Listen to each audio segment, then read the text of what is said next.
ग्रंथों से लेकर नाना नानी की कहानियों तक हमने बहुत बार भूतों के बारे में सुना है और समझा है, पर आज की कहानी सुनकर आप उस दुनिया को अनुभव करेंगे जो हमारे ही आसपास है पर हमें पता नहीं। तो आओ आज हम उस सफर पर चलते हैं जहाँ पर दो दुनिया मिलती हैं। ये कहानी है रोजित की, जो अपने पापा के साथ अपने घर के छत पर बैठकर आसमान को निहार रहा था। कुछ समय कुछ सोचने के बाद रोजित ने अपने पापा से पूछा, पापा क्या भूत और आत्माएं सच में होती हैं? रोजित के पापा साइंटिस्ट थे, तो वो इन सब बातों को रोजित को बहुत अच्छे से समझाया करते थे। पर रोजित के पापा उससे हमेशा एक बात कहा करते थे कि हर घटना की शुरुआत हम ही हैं और हम ही उसका अंत हैं। ये बात रोजित के समझ से बाहर थी, पर आगे चलकर ये बात रोजित के जीवन की सबसे बड़ी घटनाओं में तब्दील होने वाला था। धीरे धीरे समय बीतता गया और आगे चलकर रोजित भी अपने पापा की तरह एक होशियार साइंटिस्ट बना। धीरे धीरे रोजित नित्या नाम की लड़की से बहुत प्यार करने लगा था और वो भी उसे पसंद करने लगी थी। आगे चलकर रोजित के पापा ने नित्या और रोजित की शादी करा दी और कुछ ही सालों में उनका एक बेटा होता है जिसका नाम उन्होंने निहाल रखा। नित्या, रोजित और निहाल की ये छोटी सी फैमिली एक दूसरे के साथ बहुत खुश थे, पर इन खुशियों पे जल्द ही ग्रहण लग गया जब निहाल, नित्या और रोजित फैमिली पिकनिक एंजॉय करने के लिए हिमालय की पहाड़ियों में जाते हैं तो पैर फिसलने के कारण नित्या पहाड़ी से नीचे गिर जाती है।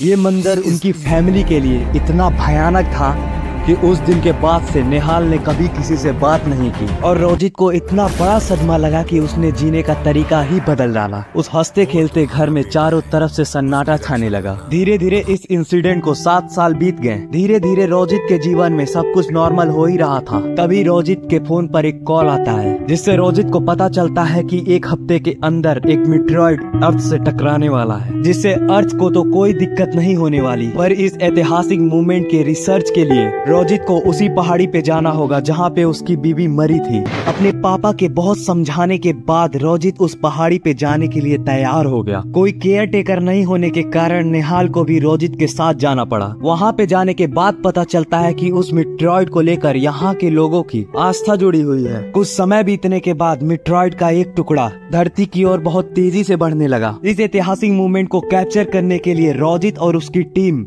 पहाड़ी की सबसे ऊंची चोटी पर पहुंच गई, पर पता नहीं क्यों रोजित वहां से अकेला उस पॉइंट की ओर चला गया जहां से गिरकर उसकी पत्नी मरी हुई थी। कुछ समय चलने के बाद रोजित उस पॉइंट तक पहुंच जाता है और उसके थोड़े ही देर बाद वो मीटेरॉइड धरती से टकरा जाता है। लोगों का मानना था कि ये मीटेरॉइड भगवान का भेजा हुआ एक दूत है जो हम में से किसी एक को ले जाने आया था। मीटेरॉइड के टकराने के कुछ ही देर बाद रोजित देखता है कि एक घायल लड़की पहाड़ी की चोटी पे अपने बैग के सहारे लटकी हुई है। वो तुरंत ही उस लड़की को वहाँ से ऊपर खींचता है और उसकी नर्व्स चेक करता है। सब कुछ नॉर्मल होने के बाद वो उसे गाड़ी में बैठाकर अपने रिजॉर्ट लेकर आता है, जहाँ पर रिजॉर्ट का केयर टेकर और उसका बेटा निहाल था। वो दोनों ही रोजित को बहुत हैरानी भरे नजरों से देख रहे थे, पर रोजित ने उन पर ध्यान नहीं दिया और उसे कमरे में लेकर गया। अगली सुबह जब उस लड़की को होश आया तब उसने अपने सामने निहाल को देखा, जो बड़े ही मासूमियत के साथ उसे देखे जा रहा था। उसने निहाल को करीब बुलाया। तभी रोजित ने निहाल से कहा, निहाल तुम बाहर जाओ, मुझे इनसे कुछ बात करनी है। रोजित ने उस लड़की से पूछा कि आप इतनी रात को उस पहाड़ी पर क्या कर रही थी? तभी उस लड़की ने रोजित को बताया कि मैं उस मीटेरॉइड को बहुत करीब से देखना चाहती थी, जिसके लिए मुझे बेस्ट लोकेशन चाहिए थी जो वहीं पे थी, पर ना जाने कैसे मेरा पैर फिसल गया और मैं पहाड़ी से आकर लटक गई। ये सुनने के बाद रोजित ने कहा, ठीक है आप यहाँ पे आराम कीजिए, परसों शाम को मैं आपको पहाड़ी के उस पार छोड़ दूंगा जिससे आप अपने घर जा सकें। बाय द वे आपका नाम क्या है? अपने सिर को हाँ में हिलाते हुए उसने अपना नाम बताया, मेरा नाम नित्या है। इतना सुनने के बाद रोजित बिना कुछ कहे अपने काम पर चला जाता है। कुछ समय बाद जब वो काम से वापस आता है तो नित्या को निहाल के साथ खेलते हुए देखता है, जिससे वो बहुत ज्यादा खुश होता है क्योंकि उस घटना के बाद निहाल ने कभी किसी के साथ खेला नहीं था। अगली सुबह रोजित नित्या को पहाड़ी के उस पार छोड़ने के लिए रिजॉर्ट से निकलता है, पर कुछ देर चलने के बाद उसे पता चलता है कि मीटेरॉइड के गिरने से रास्ता बंद हो चुका है और वो एक हफ्ते तक कहीं आ जा नहीं सकते। वो दोनों वापस अपने रिजॉर्ट पर आते हैं। निहाल नित्या को वापस आते देखकर बहुत खुश होता है, पर इस बार कुछ अलग था। निहाल देखता है कि नित्या के चेहरे पर एक अजीब सी हंसी थी, जिससे वो थोड़ा डर जाता है अगली रात जब रोजित अपने दोस्तों के साथ उनके कैंप में जाता है तब निहाल और नित्या घर पर अकेले रहते हैं। आधी रात हो जाती है। निहाल अपने कमरे में सोया होता है, तभी उसे एक आवाज सुनाई देती है। निहाल उस आवाज का पीछा करने लगता है। पीछा करते हुए वो अपने घर के छत पर चला जाता है, जहाँ पर नित्या अजीब कपड़े पहनकर उस मेट्रॉइड को घूर रही होती है। अचानक से नित्या अपने चेहरे को निहाल की तरफ मोड़ती है और निहाल बहुत गंदे तरीके से डर जाता है। वो चीखता हुआ अपने कमरे की तरफ भागता है। वो अपने बेड पर सोकर अपने तकिए से अपने सिर को दबाने लगता है। तभी निहाल को रोजित के गाड़ी की आवाज सुनाई देती है। तभी वो भागकर अपने पापा को गले लगा लेता है और उनसे बोलता है कि नित्या वो नहीं है जो हम उसे समझते हैं। आप बाहर जाना बंद कर दीजिए। आपके जाने के बाद वो वापस आती है। इस बात को रोजित समझ नहीं पाता और निहाल को शांत करा के वो उसको उसके बेड पर सुला देता है। अब निहाल कुछ भी करता था तो नित्या उसे बहुत बुरी तरीके से डराती थी।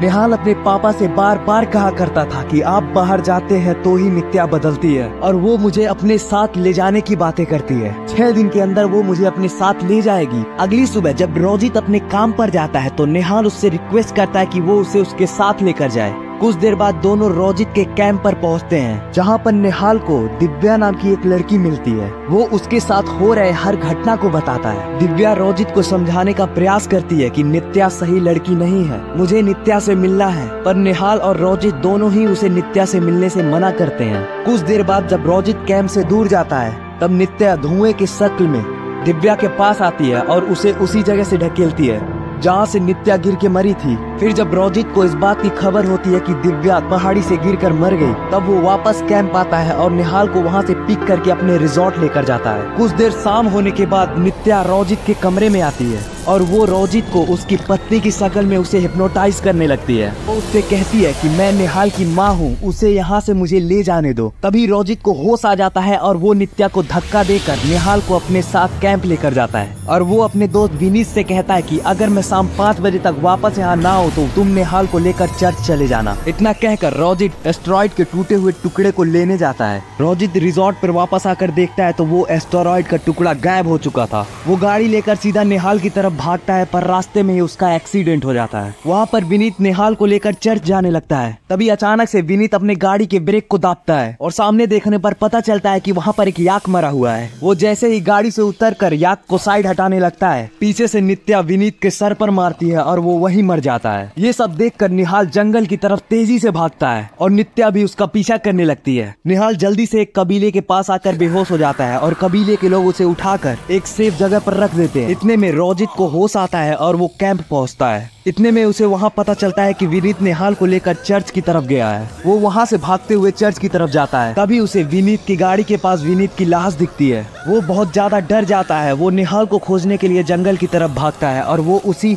कबीले के पास पहुँच जाता है। एक कमरे में वो निहाल को सुलाए हुए थे। वो वहाँ से निहाल को उठाता है और लेकर भागने लगता है। तभी निहाल की आंखें खुल जाती हैं और वो अपने डैड को देखकर चिल्लाने लगता है और कहता है कि तुम मुझसे दूर रहो, तुम मुझे मार डालोगे। वो उसे समझाने की कोशिश करता है कि मैं उसका डैड हूँ, मगर निहाल उससे दूर भागने की कोशिश करता है। कुछ देर पीछा करने के बाद रोजित बेहोश हो जाता है और जब उसकी आंखें खुलती है तो वो अपने पापा के सामने होता है। अब यहाँ पर रोजित को उसके पापा बताते हैं कि नित्या नाम की कोई लड़की है ही नहीं, नित्या सिर्फ उसके इमेजिनेशन में एग्जिस्ट करती है। अब यहाँ पर रजित को पता चलता है कि वो एक गंभीर बीमारी से ग्रसित है जिसका नाम मैपोलार सिजोफ्रेनिया है। इस बीमारी में एक इंसान के अंदर 2 इंसान बसते हैं, यानी रोजित ही नित्या है और नित्या ही रोजित है। नित्या सिर्फ रोजित को ही दिखती है, इसीलिए जब वो उसे उठाकर रिजॉर्ट ला रहा था, निहाल और केयर टेकर उससे हैरानी से देख रहे थे। इसीलिए रोजित के पापा रोजित से कहते हैं कि तुम पहले दिन से लेकर अभी तक हो रही घटनाओं को डे बाय डे याद करो।